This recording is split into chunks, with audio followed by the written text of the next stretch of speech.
Okay, great. So you created your product and you've written your sales letter.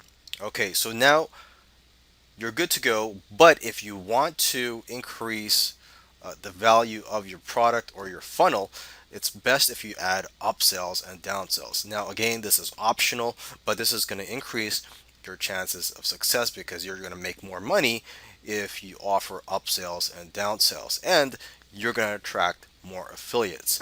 So, if you're not familiar with funnels, usually the way they work is you have a product that you would sell, and then when people buy your product, they would immediately be taken to an upsell offer to buy something that's related to your main product, and you could sell this for a higher price. And if they turn that down, they could be presented with a downsell offer where they could buy that product for a lower price.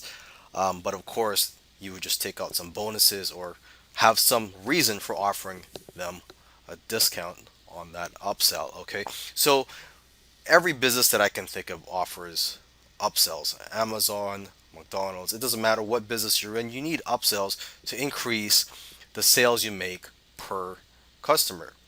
Okay, and now when you're building these funnels, a great tool you could use is ClickFunnels. It's a software tool that I use to create my own sales funnels. It makes it a lot easier. Okay, so upsells and downsells, creating them can be a lot of hassle, especially if you have more than one upsell. Some marketers create up to three or four upsells.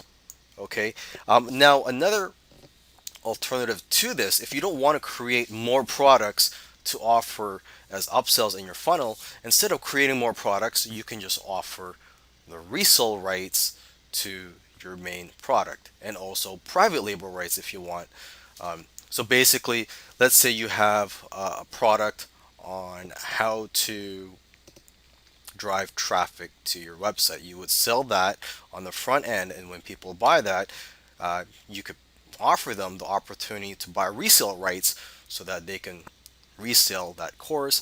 And if they buy the resale rights, you could offer them another upsell where you could sell them the private label rights, meaning that they could edit the product and resell the product.